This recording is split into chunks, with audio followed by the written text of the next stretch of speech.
Crazy to think it's August, but here we are. I'd like to go ahead and kick things off with our customary order of business, and that is, Logan, unless we have any other items, nope, to discuss the review and discussion, approval or amendment of our meeting minutes and decision letters.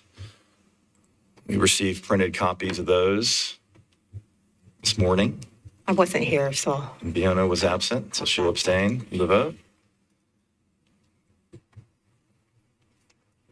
And I'll entertain a motion once anyone is ready. So moved. Second. Motion second, and any discussion? Seeing none, all in favor, say aye. Aye.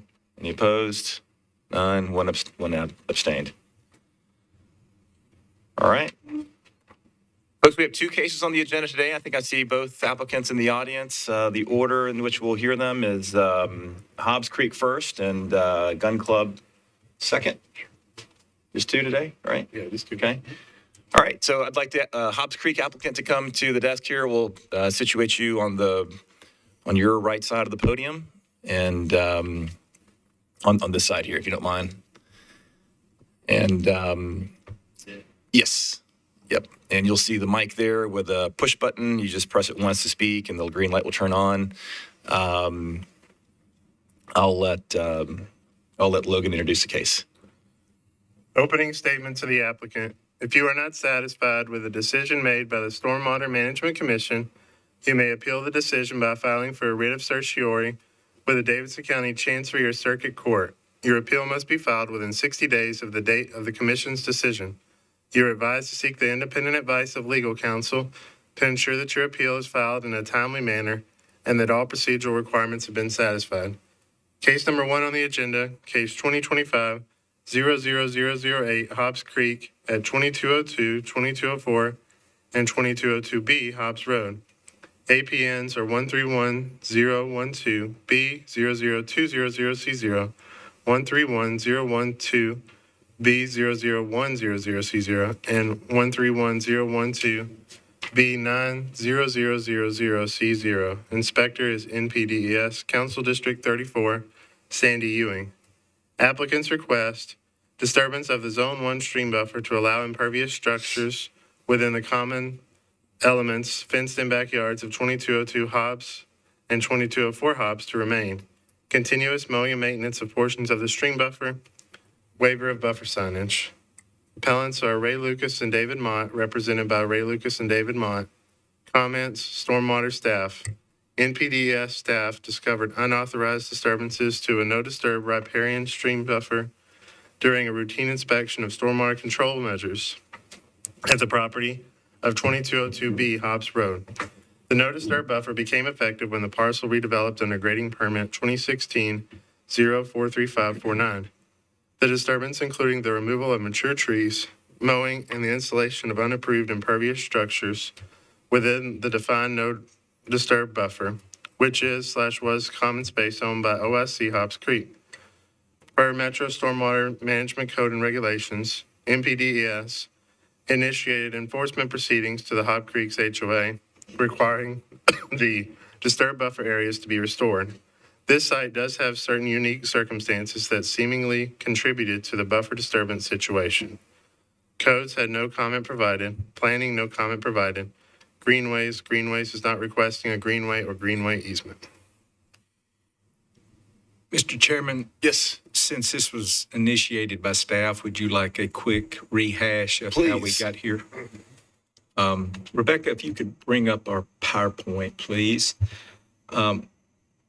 Part of our process after grading permit finishes is we have inspectors who go out and inspect stormwater control measures and buffers on past grading permit sites. And when we got to this site and inspected it, we did notice these two buffer disturbances. You can see them here. If you go to the next slide, I'm sorry, you were right. That was what it looked like on the plan. And I think the two parcels to the south of the creek had been impacted. If you'll go back one slide, I did want to note, maybe one more up, Rebecca, a couple up. I'm sorry. to slide 1. Yeah, thank you. Where the driveway goes over that culvert, that was culverted before the development. That is a private culvert. That is a responsibility of the neighborhood to maintain. So just as a point of reference, that was culverted before. If you look to the lower right-hand portion of that, that area is a detention pond from a 2004 grading permit project. For whatever reason, when that project went through, it was deemed not to kick in a buffer, a stream buffer. So that's a little bit of a unique circumstance there. When this site went through, and Rebecca, I think if you can go to slide 6, just to maybe emphasize this isn't like a traditional stream setting, the stream determinations, maybe one more, just to compare. There's a criteria by which when you evaluate a stream, it is designated either as a wet weather conveyance or waters of the state. And this one was sort of right on that borderline. Their contractor got it just below. TDEC had it just above. So we normally side with TDEC and their determinations as they are the regulatory entity. So to us, the buffer is in place. So I guess in closing, I would say the applicant has been responsive to us, numerous inquiries, numerous items, working with Logan and working with us to get here. So I would just want to say I appreciate that, but I thought that might be helpful to the committee to get that brief rehash. Thank you. Thank you. That's helpful context. I know the applicant also came before us, I think 2 months ago now, 2 or 3 months ago, and it's helpful to hear context here. So with that, I'll give a rundown to the applicant of how this will work. You'll have 10 minutes to present your case. Please introduce yourself before you start, and then we'll close your presentation, open it up for public comment. If there's anybody here to speak in favor of or against, I'll have them come up to the podium here, and they'll have 2 minutes to present their opinions, and then we will close public hearing, open it up for the commission to deliberate, and may have some questions back and forth to you, and we'll take it to a vote. So, you have any questions? Okay, with that, I'll turn it over to you, and we'll hear your case. Okay. My name is Van Oldham. I am a civil engineer, and I own a company called Evergreen Infrastructure. We're not a typical civil engineering company, and I'm not a typical civil engineer. All I do is stormwater mitigation, stormwater inspection, stormwater maintenance. My entire company is based on that. I don't do anything else. And this is very typical of what I see on a pretty regular basis, from what I think is very an important perspective. As engineers designing site plans and developers developing site plans and everything, we follow the guidance that's laid down by Metro. Everybody knows what it is. It's not that big a deal. You do it, you put it into your plan. One of the very first things you do, right? There's a big disconnect, though, that happens when the developer, who's the first member of the HOA, signs all this stuff, and then he walks away and he hands it to the HOA. Many times the folks that are members of the HOA have no idea they even have anything, much less that it's required to do maintenance or inspection or anything. I have that conversation multiple times a week. And I think this is, kind of an example of that. So these folks, they've got some trees that are not really super healthy trees, not really all that great. And, they decided to cut them down. And so they did cut them down. And then they realized later that it was part of a buffer that they didn't realize when Metro brought it to their attention. And at that point, they went and got an HD done because they were trying to figure out, what is this exactly, right? They're just trying to explore and understand what's happening. As we already saw, the HD came back kind of borderline, right? Super borderline. And in a situation like that, I suppose you have the prerogative if you want to argue that it's not actually a buffer and, all of that. But these folks, that's not their goal. Their goal is to essentially fix this and be part of, I think, a clean Nashville that we all want.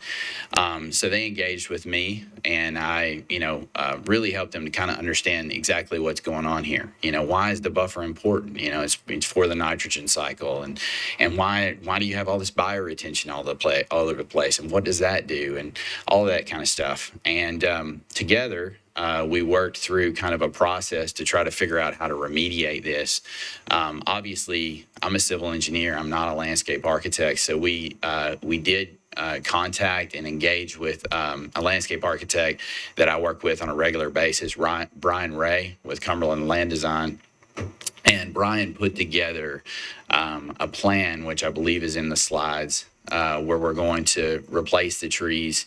I think we are even putting back in a couple extra to make up for what was taken out.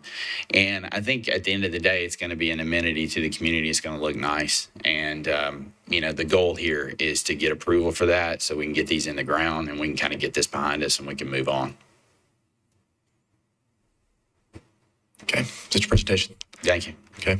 Is there anything in the slides that we need to focus in on that you? I think just that plan is honestly the real thing. I mean, we can talk about, what it looked like during different rain events and all that. But the truth of the matter is that if we can just get approval to do this, we'll get this work executed and we'll move on down the line. Great. All right. Thanks. With that, I'll close the applicant's presentation. Is there anybody here to speak in favor of or against? If you could raise your hand. Okay. Seeing none. Logan, did we receive any? I know we did receive some comments and letters. Anything else? No, that's all we received, just the printed comments you have. Okay. We need to record anything related to the comments received, since I guess they came in last night. So were those officially into our packet? Yes. Okay. Okay. Yeah, I didn't just print them. They're also in the file. Okay. All right. All right. With that, I'll open it up to the commission for discussion. I know that we are talking about the removal of trees, but my understanding is the variance request is also to leave impervious structures within Zone 1. Can you speak a little bit to that request? Yeah. As I said, the trees that were removed were, some of them were unsightly. You can actually see they're not in the greatest of health. And then that was also done as part of a backyard renovation, I guess you would say. It's a patio area, barbecue area. And so unfortunately, that has been completed, and it is what it is. We can't really plan around that anymore. But we are overcompensating for the amount of trees that we're adding back in order to kind of mitigate that. Again, it's one of those things where I think that if the residents had a better understanding of what these were there for, we could have planned for it. But they didn't know. Can you talk a little bit about what's upstream and downstream? I know Mr. Hunt had identified the detention pond above, and I see an outfall from it. And then what's downstream? Is it a channelized flume? Yeah, this is a really strange situation. It's I think falls again on the whole, is it even a stream situation? Just upstream, it literally comes out of a culvert at the property line from the development that's just to the, I guess, west, that's draining that community. And then just downstream, it goes into what we don't allow anymore, but back in the day, we used to allow online detention ponds. This is essentially an online detention pond. It could be that, we were talking about just a moment ago that during the grading permit back in 2004, where they did the detention pond, for whatever reason, they determined this didn't need a stream buffer there to the east. It could be, that they got an HD there, and when they got that HD, they were able to determine it wasn't a stream. But now the requirements have, changed. There's more definitions involved than there were 20 years ago, obviously, and so this property is kind of caught in the middle, is really the crux of the issue. What's downstream? A detention pond. It's literally an online detention Oh, that's pond. downstream. So what's upstream? I'm sorry. It comes out, that neighborhood there to the west drains there. I believe it's a culvert that's right there that feeds into what is essentially our stream. And then it leaves our property and goes into a detention pond. I say our property, my client's property. So if you assume the original HD was correct, is the site now non-compliant with water quality calculations since added impervious areas If you, didn't replace the grass? that's a good point. There is imperviousness that's there. If we'd done a site plan, I'm sure we would have had to have mitigated that, but it was a backyard patio. So I don't think that a site plan or a permit was probably obtained to do that. I'm sure that we can add to the plan that we've proposed and provide even more vegetation along the fence line there. If that's something that's more palatable to the community, that wouldn't be a problem, I don't think. The Geos HD was an 18. Anything at a 19 or below is a wet weather conveyance, and above is a stream. TDAC called it or scored it at a 20.5. Do you know what the differences were, where they saw things differently in their field evaluation? I did not examine TDEC's HD like in detail. I did like do a quick average, and I think it's like 19 and a quarter. So it's like off by a quarter of a point. So this is, like I said, this is about as borderline as it gets. I think you could really go either way on it. Yeah, I looked a little bit at it. I saw they had some differing opinions on the presence of hydric soils. There was some other minor differences that ended up adding to the delta.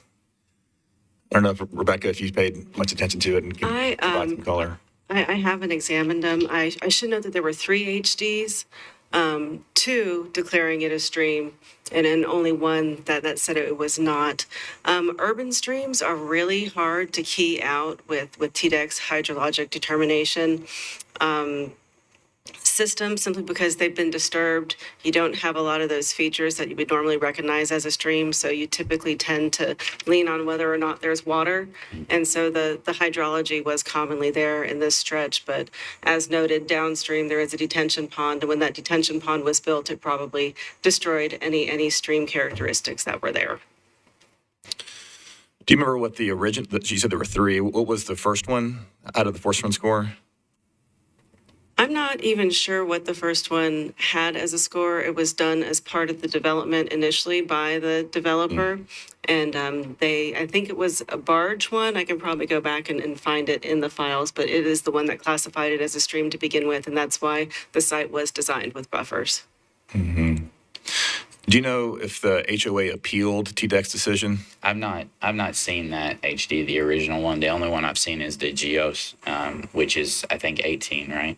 So no, I don't believe the board appealed that decision with TDEC. I don't believe so.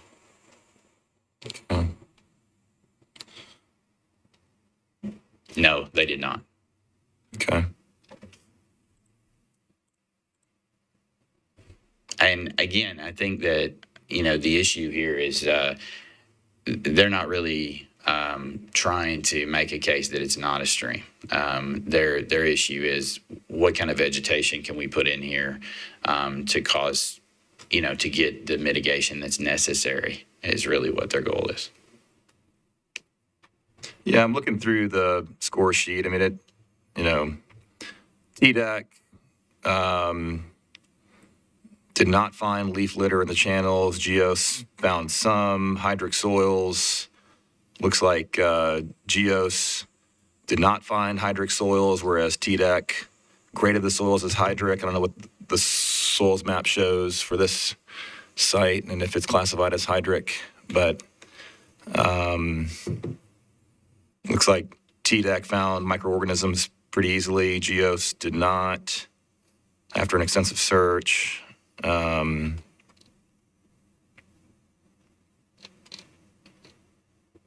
If you remove the hydric soils, the TDEC score drops to 19. So that would just be the question of, are hydric soils present? And if you have standing water in a channel in a low spot and it goes anaerobic. Typically when organisms are present, those are organisms, like I said, I haven't reviewed it, that do have a life cycle that indicates that water is present for a continuous period of time. So, it's one of those things, you draw a line somewhere, and this line has been drawn that it is a stream. It's kind of like our grading permits. If you're 9,999 square feet, you don't get one. If you're 1 foot over 10,000. So we are classifying it as a stream. My question. Oh, sorry. No, go ahead. Sure.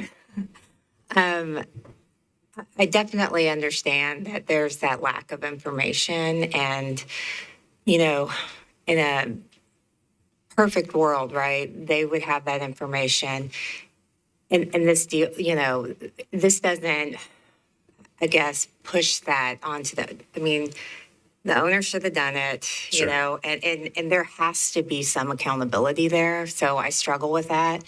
I guess my question, though, is regardless of what it's classified, there are stormwater issues, right? And so is there an opportunity, the homeowner to keep their patio, because they didn't know, but can we make it better with enough mitigation that it helps the downstream? And again, the side issue of developers needing to be more accountable in HOAs with that information. But is there a way, and that's where I would lean on my fellow commissioners, instead of just the 7 birch trees, would more plantings help offset that patio area and/or non-academically, right? In a real world circumstance, if it rains, what can we do to add to help it, if anything? Yeah, I feel like that part hadn't really been addressed or studied or presented. And, I'm curious if the homeowner ever asked codes if they needed a permit, because any site with a grading permit prior, Sure. even if you add 10 square feet to your patio, you're not exempt. Yes. And so if they had asked codes would have said, no, don't do it. Right. And then they did it. So, it seems minor, but at the same time, there was massive flooding 100 feet from here. Mm-hmm. And so, to contribute more to that without providing any mitigation other than planting some trees, it just seems, I hate to say it just seems like it's a bad decision for us to say, sure, go ahead, go at it.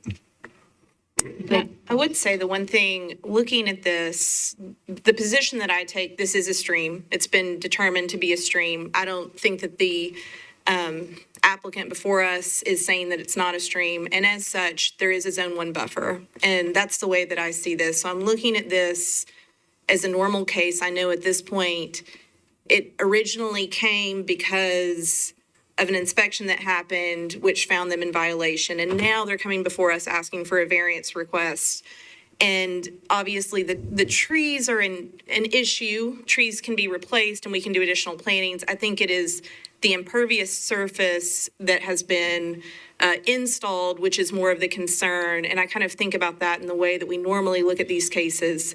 They're more difficult when it's already been done because you don't want to cause more harm. It's maybe a more complex situation to try to remediate that type of situation. The other thing I'm looking at here is kind of our precision case from the Court of Appeals and what is an exceptional hardship. So this is coming before us, a normal sort of case that we see, and I am thinking through this, and I'm actually very interested in my commissioner's thoughts on this. I will say, when we're looking at exceptional hardship, we're usually looking at the unusual physical characteristics of this piece of real property and the surrounding. And this one is really interesting to me in the way that it is channeled in certain places, the upstream, downstream. I think that one could find, and we have to look as to whether there's an exceptional hardship. This does have some unusual characteristics compared to some of the things that we've seen in the past.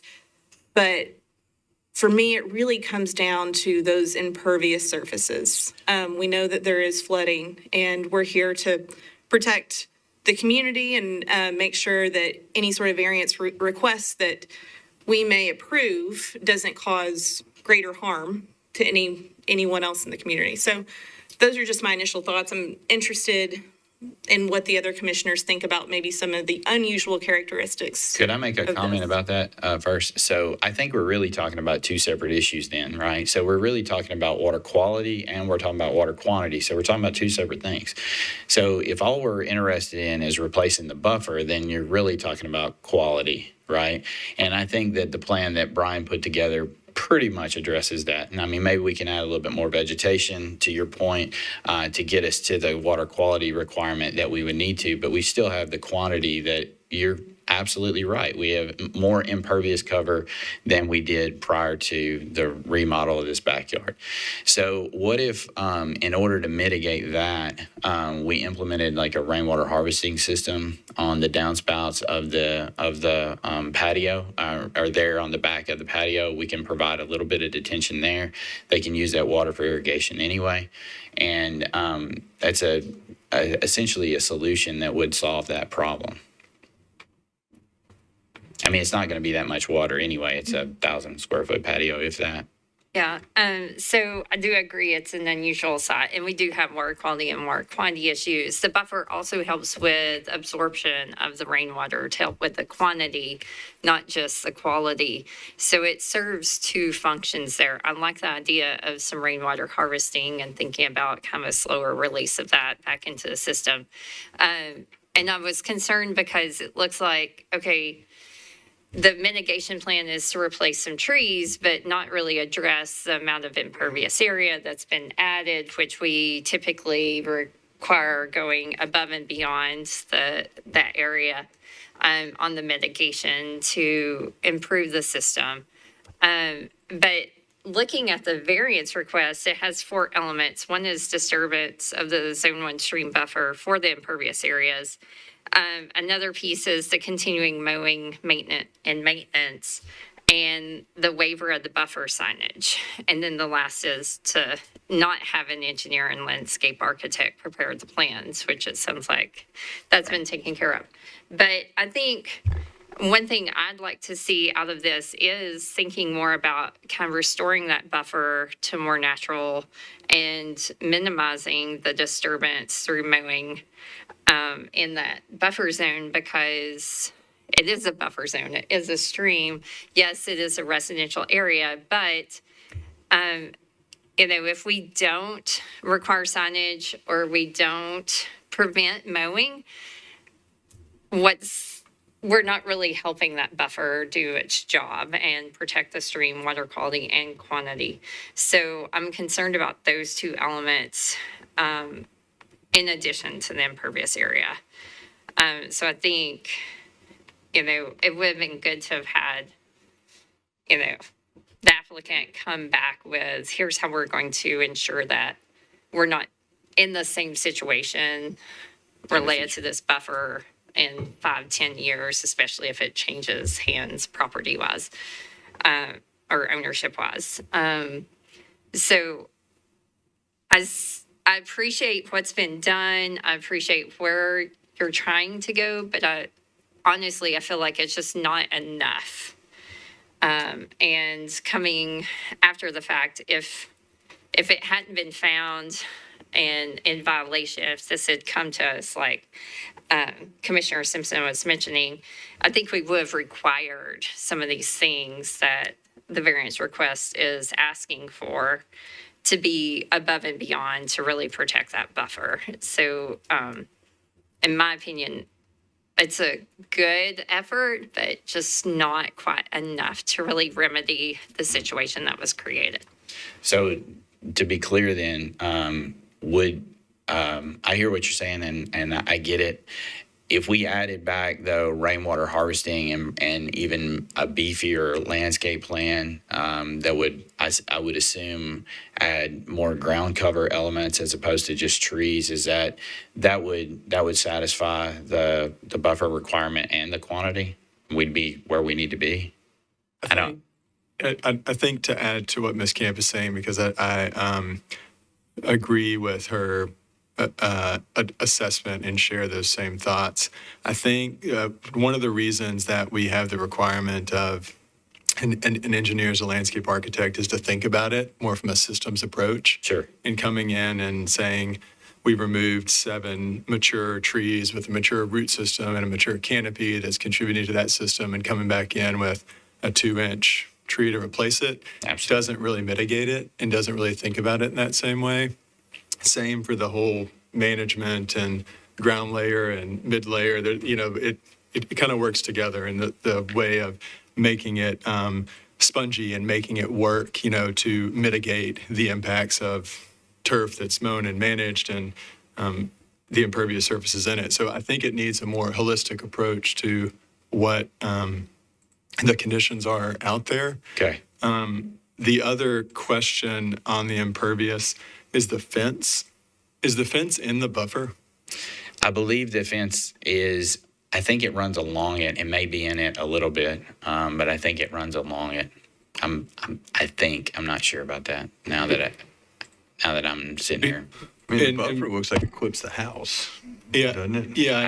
I think at least the very back, if you look the very back left-hand portion of there it is right there. I'm fairly sure that part of it is, absolutely. So I think the impervious is a concern, but the fence, almost in my mind, is more of a concern because we've altered that flow now even more. And I assume that was constructed as a part of this and not constructed as anything that was approved. So I really think there's a lot being requested to be considered that it isn't necessarily aligning with what is being proposed with mitigation or how to really mitigate it. Okay. I do think that when it comes to the fence and the location of it, I think that we're really, I kind of go back to the whole, there were 3 HDs done on this property, right? And so the very first one that Barge did shows that it's a stream.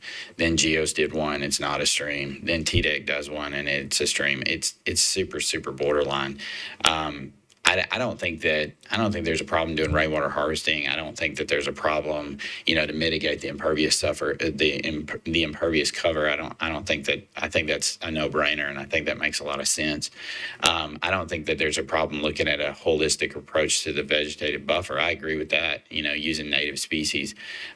We are, just on a side note, converting detention ponds to wildflower meadows every day at my company. So it's something we're doing a lot of. So I agree with what you're saying.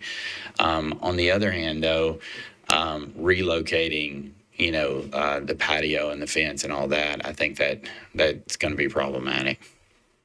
And and unfortunately, I think what we're looking at today is the fact it is a stream based on the information we've discussed to date. And I think all that we can do is analyze it based on that information that's before us today. And given that, I think the fence and the impervious surfaces do present an issue.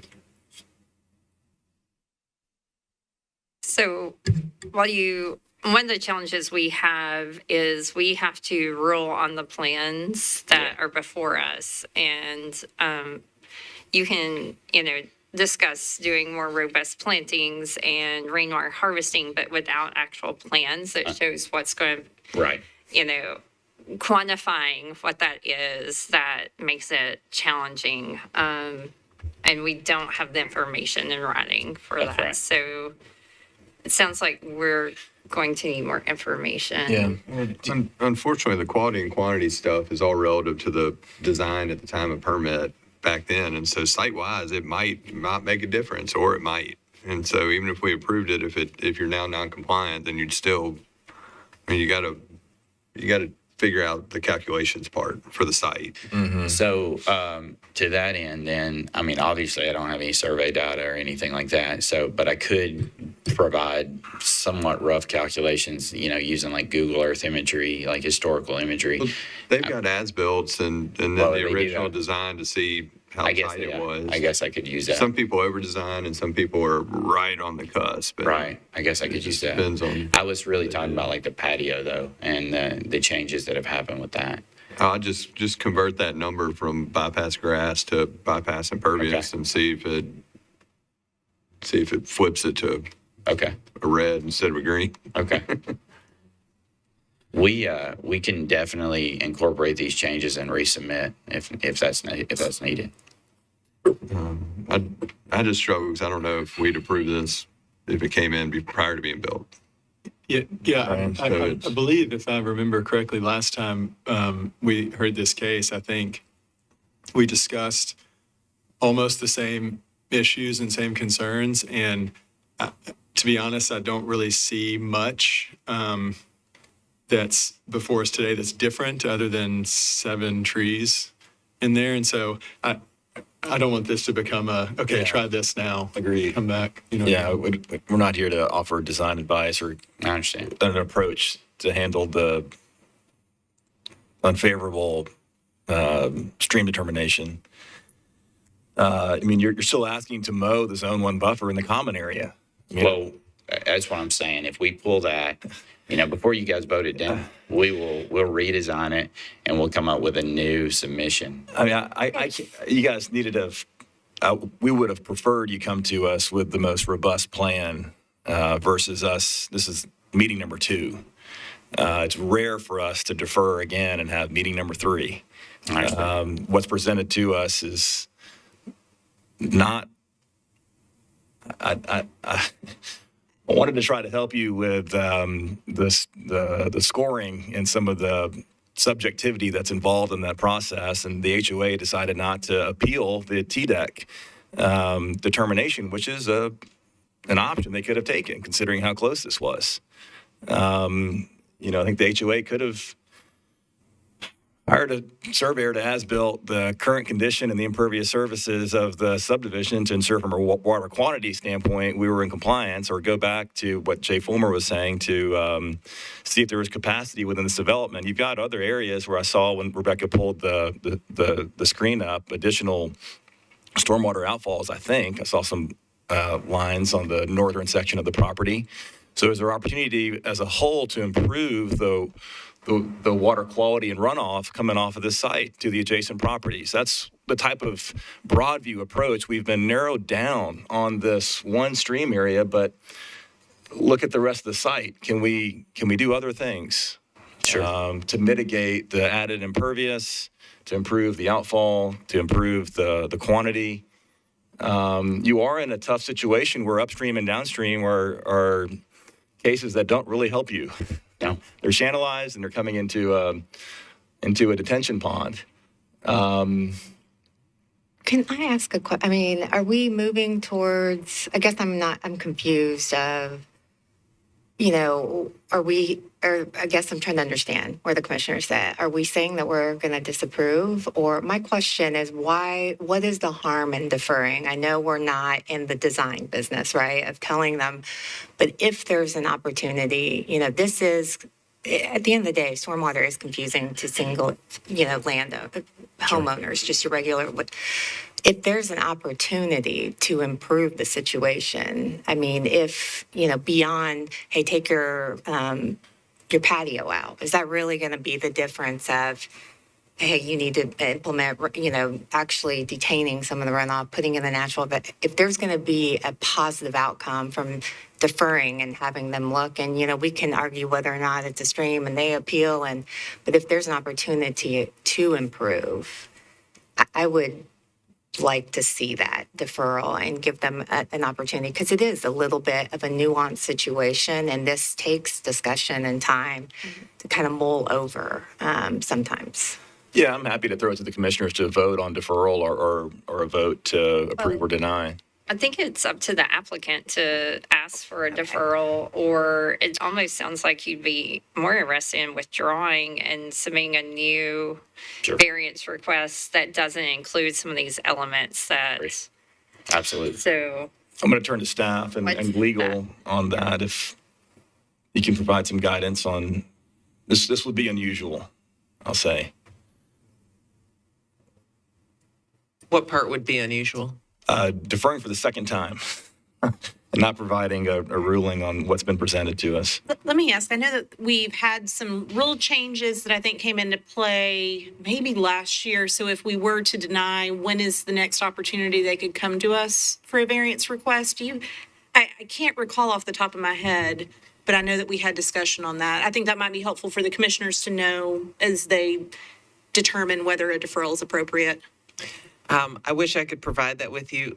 Because we're in an unusual location, the Wi-Fi, I didn't have the bylaws pulled up. I can look that up on my phone in just a minute and get back to you. But I do think it would be appropriate if the applicant wants to withdraw this plan, because obviously it's not going to be approved. I think that that's appropriate, and have them make a new submittal. That's certainly appropriate. We'd be happy to do that. Yeah, I mean, you can accomplish that through deferral and revision, though, Yeah. right? I Because think we- withdrawal insinuates you got to make a new application, new fee, new deadlines, new. Yeah, I think if we've done a deferral, we've just tried to set a date to when they're deferring to, or give them a maximum amount of time. Just because expectations on their part and our part. We don't want it to just be one meeting necessarily, maybe if they need more time than that.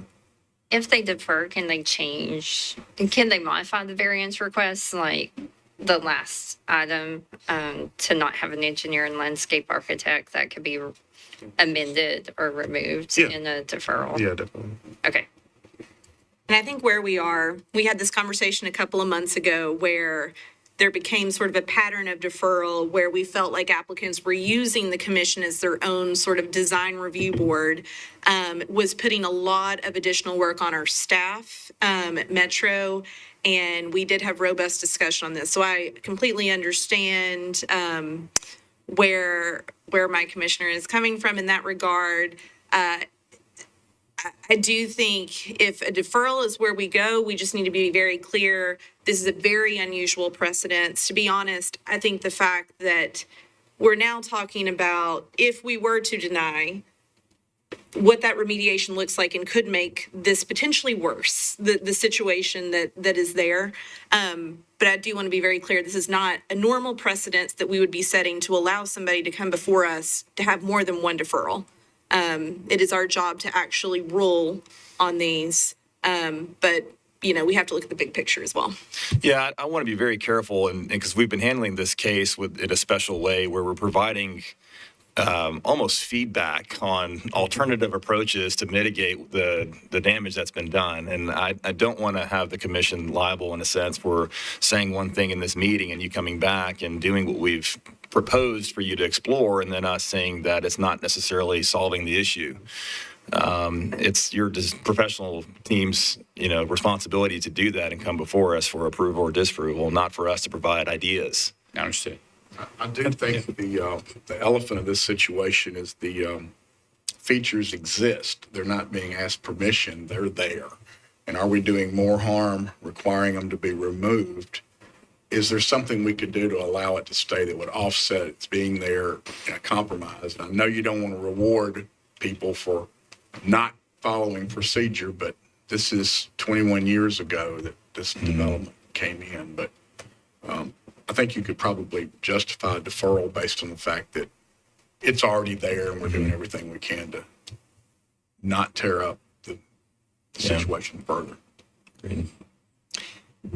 Chair, having reviewed your rules further, it looks like your duty is to render a decision or to defer for up to 30 days. Although I do think the applicant could withdraw as well, because they always have the right to do that, I believe. I do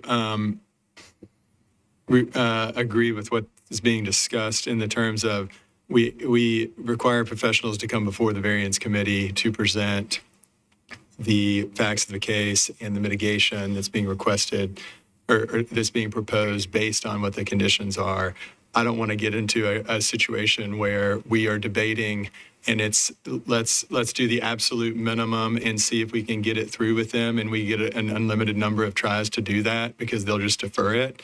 I do think we just want to be mindful of that because, even with the given conditions that's out there, this is nowhere close to saying it mitigates what the impacts are. And to know that we talked about that before and then we're coming back doing this again, I just think it's a bit of a, yes, it's unusual, but I also don't think it's really setting a good precedent to say, give it a minimal try and we'll tell you if you need to do more and you can come back and do it. I just want to be mindful of that in light of the discussions about deferrals in the past too, and trying to make them meaningful and applicable. Well, let me ask the commission, is anyone inclined to have a motion to defer? If not, I think we should let the applicant know and have them an opportunity to withdraw. I appreciate this discussion. As one of the newer members of the commission, it's helpful for me. Based on that, I think multiple commissioners I'm hearing have concerns about setting a precedence for deferral. And I brought up that point. So I would just, based on concerns, I would not enter a motion to defer and prefer that the applicant withdraw. If that's. Yeah, I don't want to set the precedent of the commission, forcing the applicant to defer. I think the applicant needs to decide if they would like to defer, considering the feedback we've given them, and Sorry. I do think that there's a couple of points that I think that should be made. Number one, the applicant's not trying to do the minimal. I understand that. I understand the thought or the feeling behind that, but Evergreen, for example, we've only been involved in this whole thing like 3 weeks.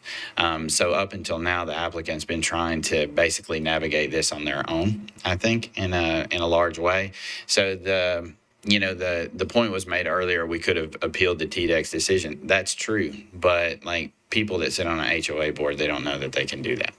And I think that if the applicant were trying to be in a position where that they were trying to do the absolute minimal and be done, then they would probably be arguing that this is not even a stream and we shouldn't do anything and we're going to appeal the TDEC decision. That's not the attitude of the applicant at all. I think that they're very much in favor of the idea that, hey, look, we're trying to fix this, and so if we need to fix that through doing a deferment, then that's what we'll do. If we need to fix that in withdrawing and resubmitting, then that's what we'll do. The goal here is for us to fix this, and they're very much in agreement with you on that. It's not that they're trying not to fix it. They're trying to fix it with what they've got. Where I think we are from a procedural posture is even if the applicant were to request a deferral, I don't believe that you are going to get that motion and vote. So I think that without the withdrawal, we will likely vote on the application and variance request as submitted. That is where I see things. If anyone disagrees, please let me know. I know a little too much about the application process, and it's going to create more work for staff if we don't defer it and we withdraw it. So I'll make a motion to defer. I'll second that. I have one quick question for legal. Was it, they could only defer for up to 30 days? So they would have to be at the next meeting with full plans, full application, full analysis of everything we're looking at? Our motion, I'd like to amend it to say that they will work with staff for the appropriate time needed and establish a meeting that they see as appropriate for the, with the pending infraction. It's not too drawn Can the out. deferral be for more than 30 days, I guess is what I'm Yeah. asking legal. Can I override that? Well, can't they, before the next meeting, request to reschedule their, Deferred another 30 days. yeah, without coming before us? I'm kicking it to legal. And either way, I am not Metro Legal, but for notice requirement purposes, if we were to defer, we would need to announce to make sure that anyone who does have opposition or they're in favor has an opportunity to attend the hearing, especially if we're not doing additional written notices. Let me say this. The deferrals, your rules say that you may defer it for up to 30 days. So it's not really supposed to be that you give the authority to the staff to do that. I'll also just add, from my experience on other commissions, deferrals are really for your convenience when you don't have enough information, and probably not really for the applicant's convenience when they don't have a plan that is required. So I guess as far as the idea that you would defer because it's more work for staff, maybe it's a better idea to work on those procedures or to change your rules so the deferral is not the way that you save staff work Well, in the future. I'm recommending deferral primarily because the calculations have a huge impact on my perception of the application and the mitigation required and whether or not they need to add treatment for that patio. And so that's just an element that hasn't been addressed. I see. And so It is more information. So I see. All right, we have a motion. We have we've amended, or no, maybe we don't need to amend the motion. Well, no, I think what legal is saying is under our rules, we only have a right to defer for 30 days. And that is all that we have the authority to do. So there could be a request for an additional deferral at the next meeting, but that is my understanding of the constraints that we have under the rules that we have to follow. And several other commissions, if you defer to a specific meeting, it's advertised right now. If it's indefinitely deferred, then you have to redo the notices, signs, and everything. So we'll just defer one meeting. Yep. As we're allowed to do. Okay, we have a motion, we have a second. Any more discussion? Add one thing real quick. I do think it's helpful to know that your involvement has been relatively limited in this because I do think they have been trying to do a lot of this on their own, which is very difficult.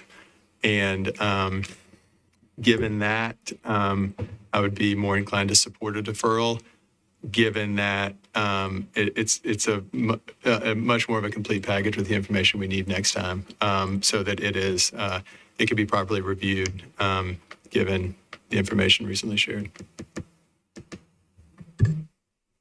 All right. All in favor, say aye. Aye. Any opposed?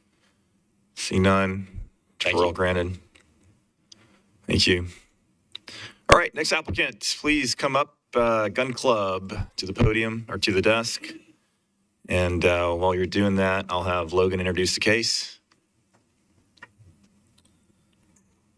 Case number 2 on the agenda, case 2025-00017, Nashville Gun Club, final variance at 1100 County Hospital Road. APN is 069-0000-6800. Inspector is NPDES. Council District 1, Joy Kimbrough. Applicant's request, disturbance of the floodway to construct a building and provide compensating cut, allowance of stormwater control measures within the floodway, continuous mowing and maintenance of portions of the floodway, waiver of buffer signage as necessary. Appellant is Nashville Gun Club, represented by Andrew Walters, Catalyst Design Group. Comment, stormwater staff, no comment provided. Codes, no comment provided. Planning, no comment provided. Greenways is not requesting a greenway or greenway easement. I forgot to ask, does anybody need a break before we hear this case? We good? Oh, yes. We'll take a pause for 5 minutes and see everybody back here at 9:40. Sorry about that. Sorry, applicant. Yes. Yep. There you go.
There, get back up to speed where we are and call the meeting back to order. Logan, you've introduced the case. I know the applicant here is presenting the gun club case. It's the last one on our agenda. He's very familiar, I believe, with the process, so maybe. It's a nice way of saying we've done this a time or two. We've seen you before. Yeah, I know. So with that, I'll let you take it from here. Okay. Thanks, Chairman. Yeah, as mentioned, we've been here a few times. Just a quick recap, because I know, I think everybody here was on the, in fact, I think Commissioner Abbott, that was your first session, I think, with us when we were here previously, so. So we did have a waiver approved to place the structure in the floodway back in a year ago. It was actually August, I think, of 24. Worked over the winter with staff and our technical guys to get the calculations done, grading plan done. Came back in the spring, I want to say, maybe April or May, and talked with you guys about our plan for mitigation of the buffer. And at that time, we basically left with a few takeaways. One is to do the no-rise assessment, no-rise analysis by a third party. So that's been done. That has been submitted. And I believe staff takes no exception to that. We've been working with them closely. Also talked a lot about safety. How do we make sure this building is anchored down? Logan, were you able to get that detail from structural in the packet? Yes, Okay. I believe so. So that's just an example. We had talked about that, but I don't think you guys have ever had seen any detailing of that. So just a typical rock anchor that we'd see in structural practices when you're really trying to anchor the foundation down. I know that was a concern or a question from staff and the commission. And then we also talked about, I think staff had brought to light that the floodplain would be raising likely with some of the new study coming out to up to about 413 elevation. And we took that to heart, talked, I think, previously with you guys and went back and looked at doing some compensating cut with the 413 sort of as the new benchmark. So right now it's at 411. We said, let's say it's up at 413. What does that compensating cut look like? And then we doubled it. So we've got exhibit there. One of the exhibits shows a cut fill summary right at 2-to-1 ratio. There's some portions of the property that are up by some of the trap shooting that we can carve out in the floodplain that can give us some additional volume. So that's what you see before you there. I'm just going through my notes here. Again, I really don't want to belabor it too much. Really here to answer questions. Because I think we're back in front of you with a plan that we've talked about and that I believe the commission has been supportive of in general, just in terms of directing us. So with that, I'll be quiet, open it up for questions. And thanks. And again, thanks to you guys and to staff. You've been very patient with us, working with us. We had some challenging summer months to get, we could have come a couple months ago. We just had vacation plans and other stuff. So that's why we're here. But thank you. Great. Thank you. Is there anybody here to speak in favor or against? Okay, seeing none. Logan, do we receive any letters or? No, we did not. Not Okay. in this case. All right, with that, I'll close public hearing and open it up to the commission for discussion. I see Brittany with her hand Yeah, up. I Sorry. just want to be very clear. I think that there were some maybe representations that I take issue with. When this came before us, I believe it was in August in 2024.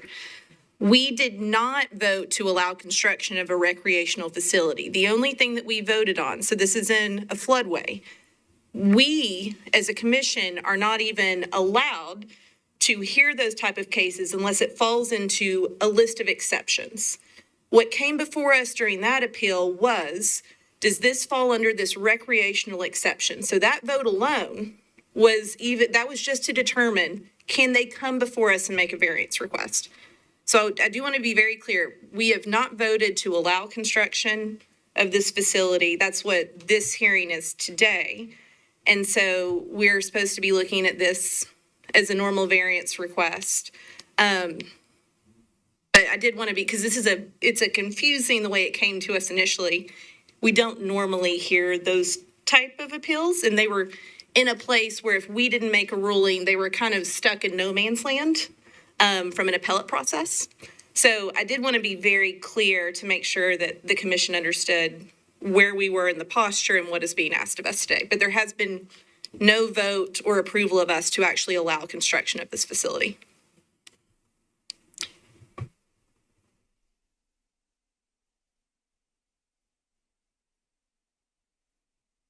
It seems to me that they followed everything that they said they would do at the preliminary.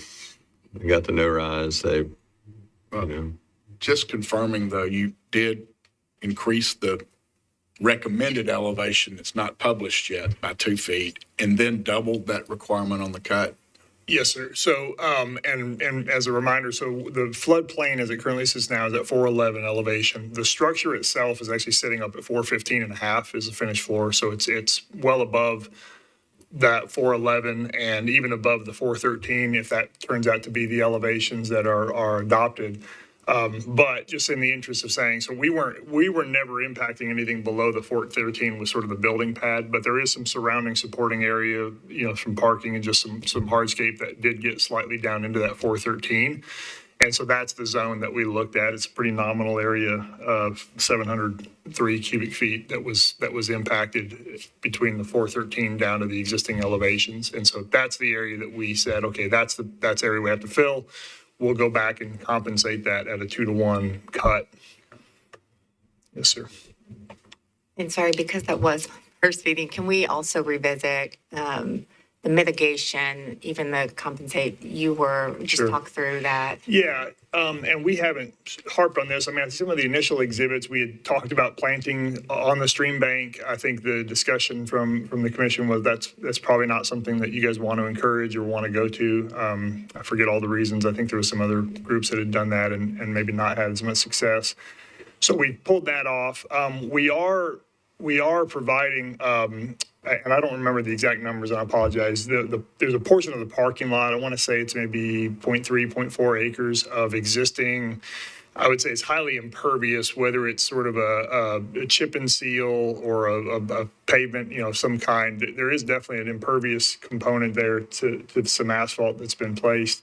And we are going to replace that with either sort of a grass pave or a pervious paver. So we're taking off some impervious area, putting back some pervious. And then all the building, the other component we were sort of wrestling with staff is, what's our criteria for water quality? Like, we don't want to have to come back a few months later and say we got to come back for a waiver of some kind. So we are using urban bio boxes. So essentially all the roof area that's coming down off this new impervious area, and I say new, it's over an existing parking area now. So, but this roof area is also going to essentially plantings. So we felt like that was a pretty solid block of area that's currently impervious that is going to be essentially either going to urban bio or straight into a pervious pavement type of system. So that's also part of our mitigation in addition to the increased cut fill, or the increased cut, yeah. I just want to be very clear on kind of where I stand on this, and I don't think I've changed my position the multiple times we've heard this. When I'm looking at our conditions for variance under our stormwater management manual that we follow as a commission, I'm looking at subpart B, which is in the application. And I think what they have done is really focused on part 3, which is a determination that the granting of a variance will not result in increased flood heights, additional threats to public safety, or extraordinary public expense. And I think they have done a good job kind of working through those issues. I'm still caught up on subsection 2, that we have to find that by granting the variance would result in an exceptional hardship. I've reviewed the precision case again. I find some of the attributes of that case being very similar to this one. I have been very clear that building in a floodway, at least for me, is very, very concerning. And so because of that, I don't find the exceptional hardship in this particular case. And that has nothing to do with my personal preference, whether I think this is great for the community or anything else. It's just more so the constraints I see as I read the rules. I know the commissioners may see it differently in their interpretation. What were the results of your no-rise study? Can you share that? Oh, yes, there would be no rise. And again, I don't think anybody was surprised necessarily by that. I think it was, we wanted just to make sure the third-party engineers, but if you think about it, if you're not doing any development at the 411 or below the pre versus post would not yield any difference. And so that was the result. It was a fairly short summary. It was not overly technical. And the compensatory cut volume that you determined is an equivalent to what, just so we're clear? Oh, yeah, it's in one of the last sheets. It's the volume exhibit in the supporting docs. The cumulative cut below 413 is 1,408 cubic feet, and the cumulative fill below the 413 is at 703.7 cubic feet. So we're just over 2-to-1 cut fill ratio. There you go. Where is that occurring? Is that on the? Yeah, so as you go north, most of the fill that's in the floodplain or in that 413 and below is around the building pocket. Just as we're building out some of the supporting walkways and adjacent to the parking, we're putting in some ADA spaces there right up against the building. That's primarily the area that gets a little bit of the fill. Because the parking lot sits around that 412, 413 in some areas. As you go north of that along the shooting side, again, the whole floodplain is on both sides of this bank, this elevated bank that we're building on. So that, if you pan up a little bit on the screen, it's not showing up, Logan. But there you go. You can see sort of the darker contour lines. There's just a small area there that we're pulling back some of the grade, and that's the majority of the cut is happening in that zone. And then my third piece is the outfall, the stormwater coming off the structure. So you've got bioretention. That's all urban bio on that side? Is that on the bluff side? Yes, you'd have to go to the grading and drainage plan in the set. Yes, you see the green shaded boxes. Those are planter boxes that are around the perimeter of the building. That would be picking up roof leaders. That's pretty much per right out of the Volume 5 LID manual in terms of sizing of those. We do, I believe, have those interconnected and then discharge out to the site. So is that at the deck level then? The urban That's bio? right. They would be sitting on the deck level or at ground level. As you get to the front, that's just on grade. Do you have, and then the pre and post for the outfall, did you?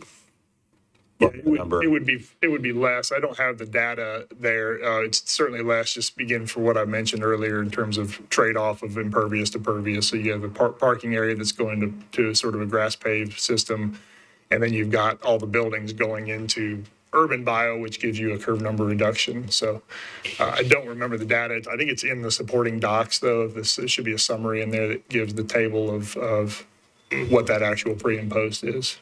Again, this is on the Cumberland, so it's also probably not something staff's going to be too bothered by.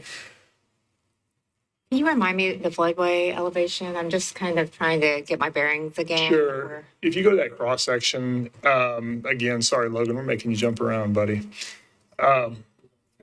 Is it? Oh, it's you. I thought it was. Sorry about that. So I believe the red line there is at 411. Is that right? Or is that? Do we change that to 413? Sorry. Yeah, the red's 411. Okay, yeah. So we didn't. Yeah, the 413 must be the blue maybe that we show there. So the 411 is the FEMA mapped floodplain elevation in this corridor, and I think it varies by maybe 1/10 of a foot along this section. And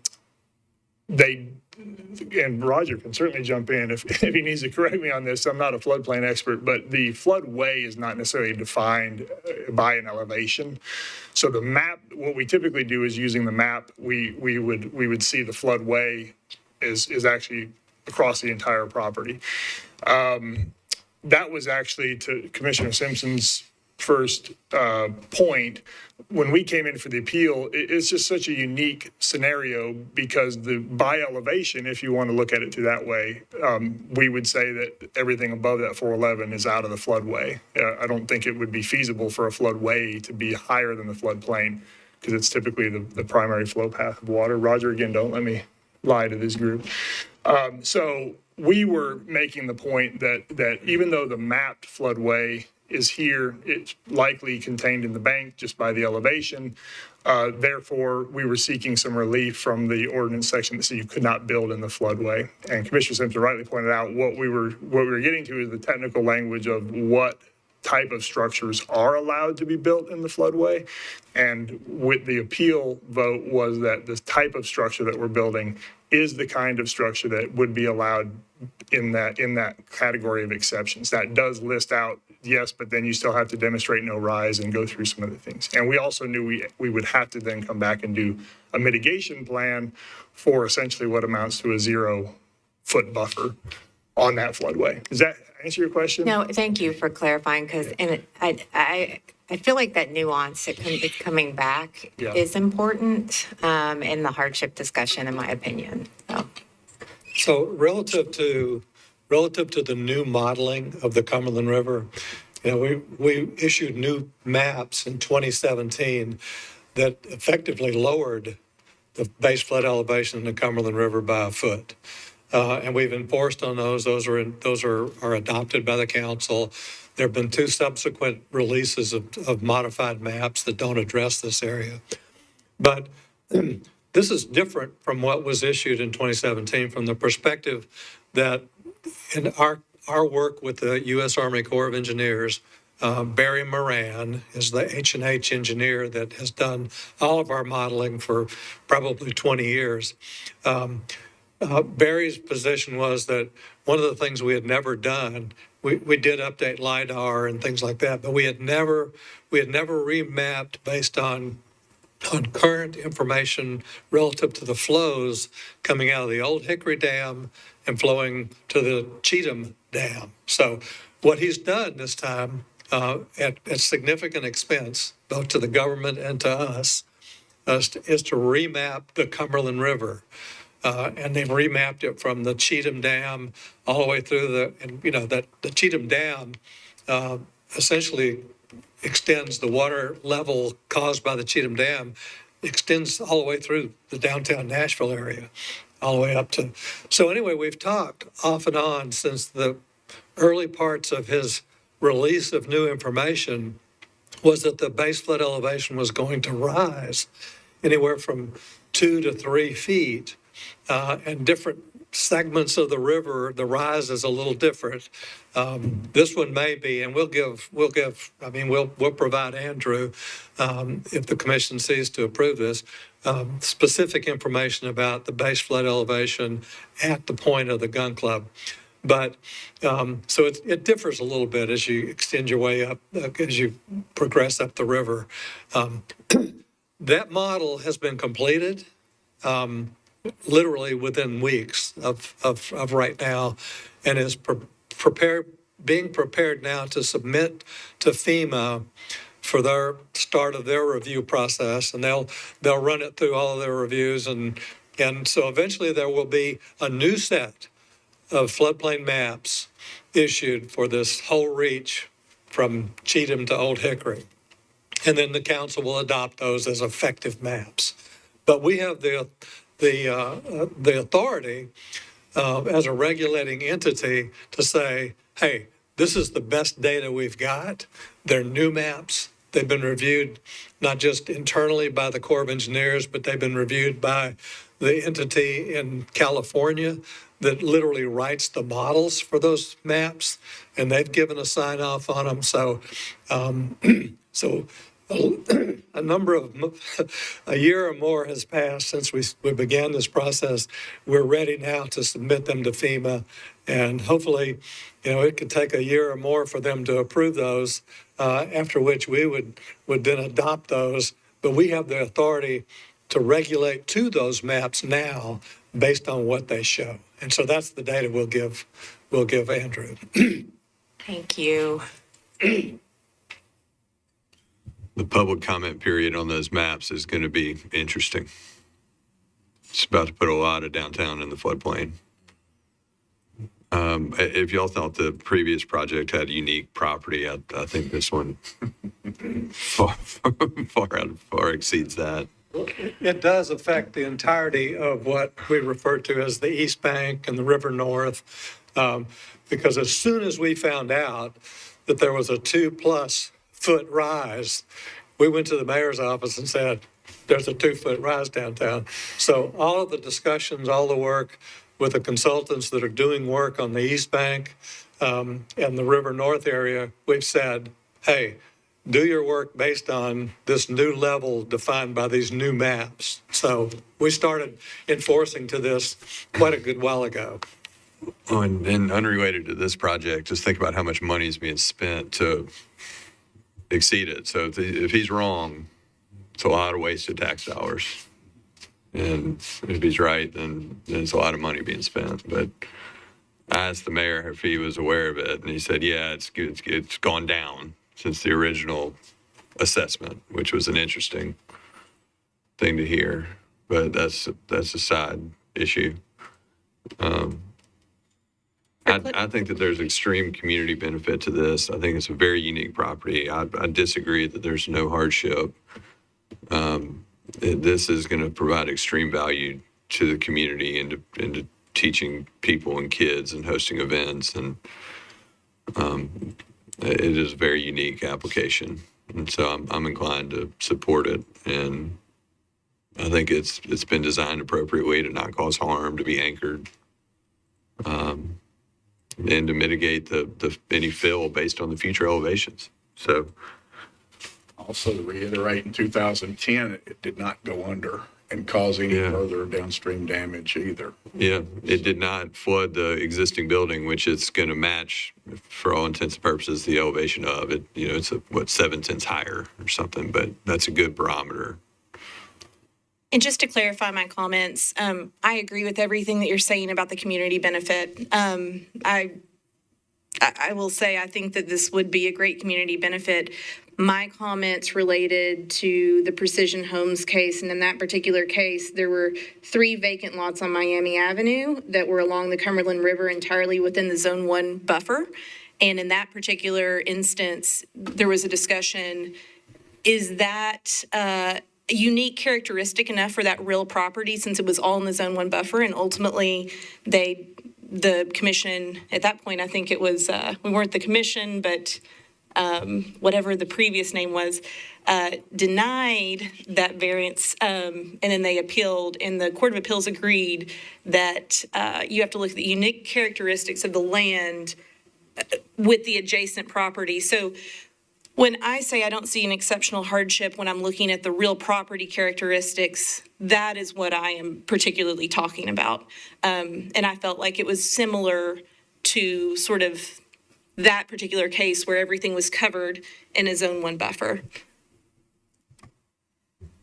So along those lines, I am generally opposed to building in the floodplain or floodway. But I do think, we had discussed with the applicant before other locations on the property and alternatives. And I don't think there was any feasible alternative for the construction on the site. And I think one of the benefits here is other locations on the site are lower elevation. And so it would create more harm and risk than the current location up on the embankment. So in a way, for the site, it seems like they have limited options for where a facility could be expanded or constructed. Yeah, and just, again, it's my interpretation of that particular, because in that one, their hardship statement was this lot is 100% within the floodway or the Zone 1 stream buffer, and therefore the lot cannot be utilized without the requested variance. And in that particular case, there wasn't found to be an exceptional hardship. That's why I find it somewhat similar in this one, so. The only thing about the hardship, I would like to see some point our provisions and structure rewritten to include public benefit as an offset to hardship. It's not there right now, but you could argue the hardship is to the programs offered by this organization. And are they able to offer a complete and comprehensive offering to the public without this addition? And I think that would satisfy the hardship requirement. So I would be inclined to support the plan as presented. Sounds like we're working towards a motion. Any other questions for the applicant? I'll make a motion to approve. All right, motion, Seconded. Any more discussion? All right, all in favor, say aye. Aye. Any opposed? Aye. One opposed? Any abstained? One abstain. One abstained. Ms. Camp. All right, so that's 5 favor, 1 abstained, and 1 opposed. Motion carries. Okay, thank you. Yep. All right, with that, Logan, anything else we need to discuss for this meeting? I am working on a solution for the tablets. I didn't intend to take My comment at heart. they're just challenging to put stuff on. And so I've What tried about to- like Google goggles? Yeah, we can do that. I mean, as long as you send out links and we can download it, I dropped the ball not bringing a laptop. And, I and it think- wouldn't open Well, there's one no up wouldn't open my Wi-Fi in phone. here that you can get on anyway. Yeah. having to use the hotspot. There is a decent signal where in the other one, there's not a signal, so. Yeah, we just need to download them prior. Well, I think we started a conversation before I went on leave with ITS about maybe like small laptops or something that connects directly to the Metro network so you could just access the files that way. Yeah, I downloaded Hops twice, so did me no good to download beforehand. You have to like save on your desktop for. Yeah. I think we'll be back at Sunny West next month. So. Right, yeah. And our understanding is that they have a little bit more capability to record in other conference rooms. So if for some reason that main room that we use is taken, the other ones within there, we still might be able to meet in the same place. So As long as the chairs recline, I'm not a fan of these. yeah, I don't know if they got any chairs. Chairs. As a reminder, I'll be here next meeting, but for quorum purposes, I'm not going to be here for the October and probably November. I'm going to see how I'm feeling because I will have a new little baby. For good reason. Just keep that in mind and just wanted to say it out loud in case like anything comes up so we don't run into quorum issues. We will miss you, certainly. All right, with that, meeting adjourned. Thanks.